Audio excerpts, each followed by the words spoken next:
ഉറുഗ്വേയെ ഒറ്റ ഗോളിന് തോൽപ്പിച്ചതോടെ 2026 ലോകകപ്പിന്റെ യോഗ്യതയ്ക്ക് തൊട്ടരികിലാണ് അർജന്റീന. 13 മത്സരങ്ങളിൽ നിന്ന് 28 പോയിന്റുള്ള അർജന്റീനയ്ക്ക് ലോകകപ്പിൽ സ്ഥാനമുറപ്പിക്കാൻ 1 പോയിന്റ് കൂടി മതി. ബുധനാഴ്ച ബ്രസീലിനെതിരെ സമനില നേടിയാലും ഏറെ കാത്തിരിക്കാതെ അർജന്റീനയ്ക്ക് ലോകകപ്പ് ബർത്ത് സ്വന്തമാക്കാം.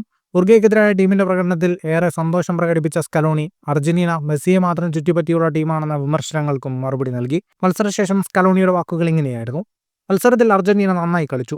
ആദ്യ പകുതിയിൽ ചില പിഴവുകൾ വരുത്തി. രണ്ടാം പകുതിയിൽ ഇതെല്ലാം പരിഹരിച്ച് വ്യത്യസ്തമായൊരു ഗെയിമാണ് ഞങ്ങൾ കളിച്ചത്. ഒറ്റ ഗോളിന് ജയിച്ചു എന്നതല്ല എന്നെ സന്തോഷിപ്പിക്കുന്നത്, മികച്ച രീതിയിൽ കളിച്ച് ജയിച്ചു എന്നതാണ്.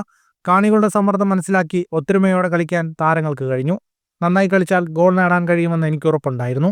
പ്രധാനപ്പെട്ട താരങ്ങളില്ലാതെയാണ് അർജന്റീന കളിച്ചത്. മെസ്സി അടക്കമുള്ളവർ പുറത്തായിരുന്നു. എന്നിട്ടും അർജന്റീനയ്ക്ക് ജയിക്കാനായത് 1-2 താരങ്ങളെ മാത്രം ആശ്രയിച്ച് നിൽക്കുന്ന ടീമല്ലാത്തതുകൊണ്ടാണ്.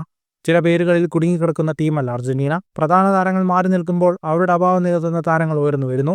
ടീമിനെ ഒരിക്കലും സമ്മർദ്ദത്തിലാക്കാൻ താരങ്ങൾ അനുവദിക്കില്ല. തിയാഗോ അൽമാഡയുടെ ഗോൾ മനോഹരമായിരുന്നു. ടീമിന് ആവശ്യമുള്ളപ്പോൾ ഗോൾ നേടാനായി എന്നതാണ് പ്രധാനമെന്നും സ്കലോണി പറഞ്ഞു. ഫുട്ബോൾ ലോകത്തെ കൂടുതൽ വാർത്തകൾക്കും വിശേഷങ്ങൾക്കുമായി സ്പോർട്സ് കഫേ സബ്സ്ക്രൈബ് ചെയ്യുക.